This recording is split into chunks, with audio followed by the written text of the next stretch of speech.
From 2010 to 2017, females identifying as trans skyrocketed in comparison to males. I have talked about this on my channel before, and now enough time has passed. We are finally seeing the effects of it all. Thousands of women all over the internet are now coming out, raising their voices about being detransitioned. They're making videos, they're writing articles. So why is this all happening, and why are the more woke trans activists insistent on hiding this all? Here are my thoughts. More people are coming out as trans because the meaning of what trans is has changed. At one time, transgender meant somebody that lived full-time as the opposite sex without necessarily going physically through the transition. Man to woman, woman to man. Now it's such a broad definition that every single gay and lesbian alive fits it. By the way, this is not some random source. This is the American Psychological Association. Ready for this? Transgender, an adjective that is an umbrella term used to describe the full range of people whose gender identity and/or gender role do not conform to what is typically associated with their sex assigned at birth. So, what that means to me, as a lesbian, I'm a woman who dates women, I am not conforming to gender roles as a woman because I'm expected as a female person, woman person, I'm expected to date men. So therefore, I'm not conforming to gender roles, so therefore I am trans? No. And number two, overwhelmingly over-diagnosing of people with gender dysphoria, known as rapid onset gender dysphoria, because doctors are afraid of being called transphobic. Yes, that is a thing we are talking about in 2020. Since its formation in October, more than 300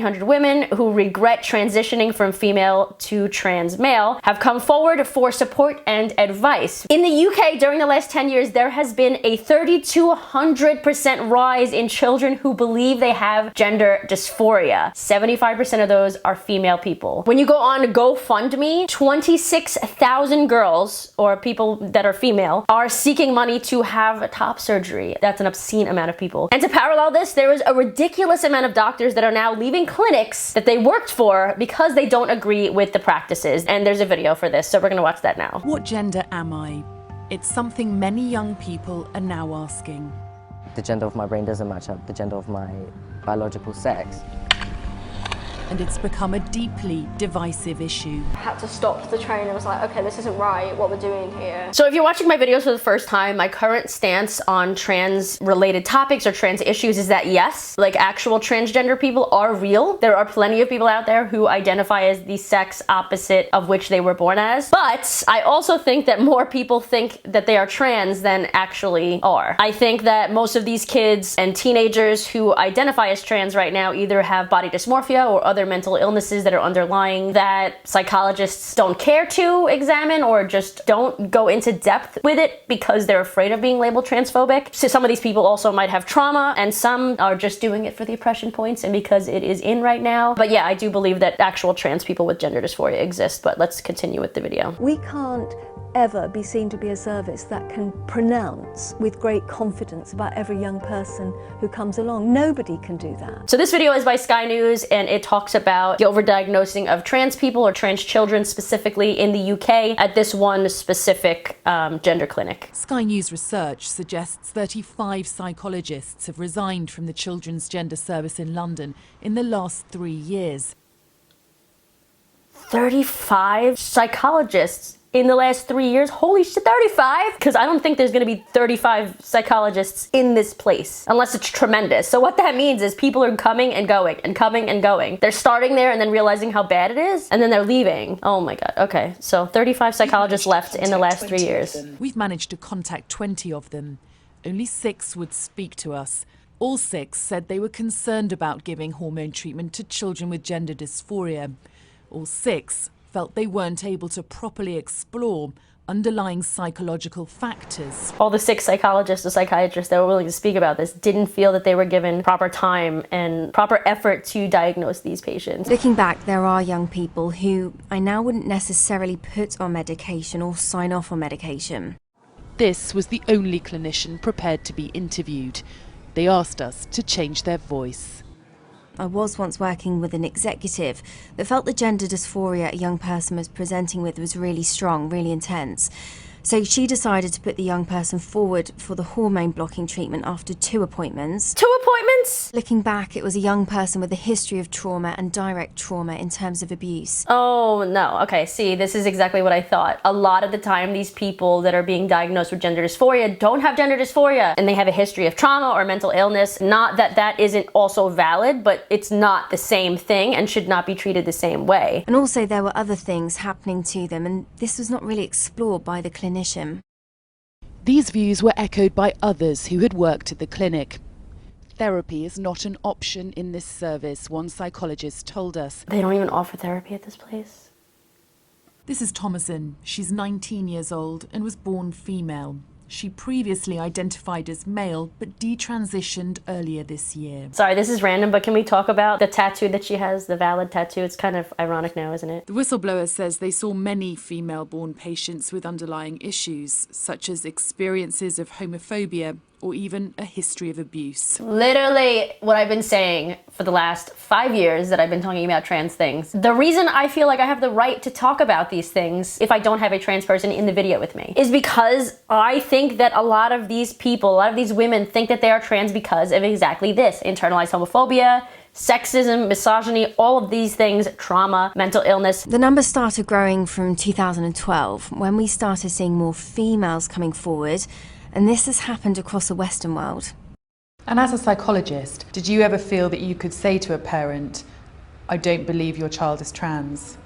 No, and this is one of the reasons why I decided to leave the service, because as a psychologist, I felt that if I ever spoke to a family like this, I would immediately be called transphobic. Imagine being a doctor in one of these clinics, knowing that someone that you're treating or trying to help isn't experiencing gender dysphoria, but you're terrified of being shamed and called transphobic because of the proper diagnosis, which is why you're a doctor. Oh my God, like, these are all things that I thought would happen that are happening now. A record number of young people are being referred to the Children's Gender Service at the Tavistock. There were just 77 patients referred here 10 years ago. By last year, the number had climbed to 2,590 children, the majority female at birth. And they've told us around 3,000 more children are on the waiting list. It's a shame that the overt wokeness of people, at least in the Western world, are making more people think that they are trans, therefore making the waiting list of children and people that are actually trans insanely long. Like 3,000 people on the waiting list? Probably like 75% of those people aren't actually trans anyway, but still, like, you should be able, if you are experiencing actual gender dysphoria, you should be able to walk in and talk to a therapist immediately. Insane. That was a turning point for Luke, and he set up a phone consultation with a GP he found online. They prescribed him testosterone, which he now applies as a cream.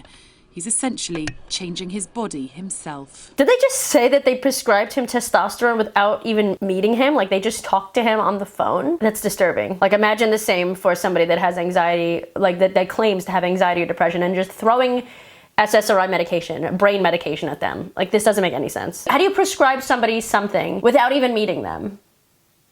So how much did the phone consultation cost you? If I remember correctly, maybe like around £50. Gender dysphoria is causing concern and confusion for many young people and parents. For many young people, gender is simply much more fluid. Children are being encouraged to express themselves outside of the binary male-female stereotypes. Much of the concern expressed to us isn't about whether people should transition or not. Yes, but there is a huge difference between gender expression and telling young kids or people of any age that yes, as a male, you can address and act and speak and interact with others however you want, and or as a female, obviously do the same, versus actively making irreversible changes to your body without being 100% sure that this is what you're supposed to be doing to make yourself more healthy. And why are so many people afraid to talk about this topic? Doctors won't comment, YouTubers won't breach the subject. Blair White's the only person that's like talked about this so far. The Philly Trans Health Conference canceled sessions on detransitioning. Nobody wants to be labeled as controversial or transphobic and possibly risk losing their job. I think it's all an issue. It's like a huge issue. But more and more people are coming out about their experiences, thinking that they were trans and then realizing they weren't. There are tons of people who are now detransitioned. Many of these people online online are lesbians. I found a video online the other day that I think will be really interesting for us to watch right now. I have a few parts of it that I think are key. I never realised, I don't know how, it's obviously something, but I never thought there was any other option than loving boys in that way. I thought that was the only true love or whatever. So I feel that's how it led me to identifying as asexual. I mean, if I hadn't found the label, I don't know what I would have put it as, but I thought I was incapable of those feelings, basically. And regardless of if I had that label, I just sort of thought I was like a love, I wasn't capable of love, basically, because I wasn't like all these other girls who were all over boys at the time. Oh God. So this person thought that they were trans because they didn't want to be a lesbian, because they felt as a woman who liked women, they were incapable of being loved. Oh my God. Internalized homophobia is so sad. Okay. And did you realize that you were a lesbian while you identified as trans? Yes and no. Because at the time I had a crush on my straight best friend. As you do. As most people do. And then I thought, okay, this is interesting. I didn't remember saying this. And then I followed it up with, as a guy, because obviously I was identifying as trans, as a man, as a non-binary, whatever, I felt like that was normal and that was okay.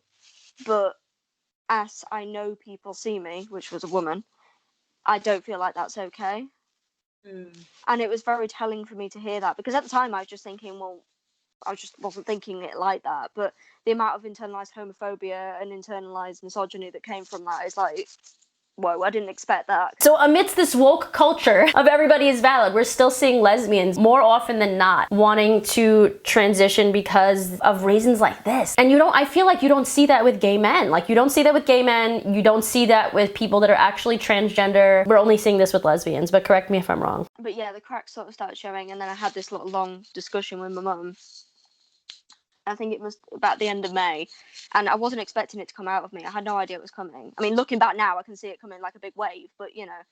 And I was talking to her about like all my trans business, and like, because at the time I'd actually started to realise that I may want to actually have a child. So that concept as well was like a big, this isn't going to work kind of thing. I was so sure in this non-binariness, and I was like, I've been fighting for like 3 years, and you know, your whole life, and it's like, oh, okay, maybe it was wrong. And I think we're going to start seeing more and more of this. I think more and more people are going to keep coming out, especially since it's the past 10 years of trans being a big topic, but especially the last 5 years. And I think that's ample time for somebody to truly dive deep into why they thought they might be trans, even if they didn't go on hormones or on transition in any way. And it's also ample time for a lot of these teenagers to grow up and for their brain to fully mature. Lesbian was a dirty word to me, basically.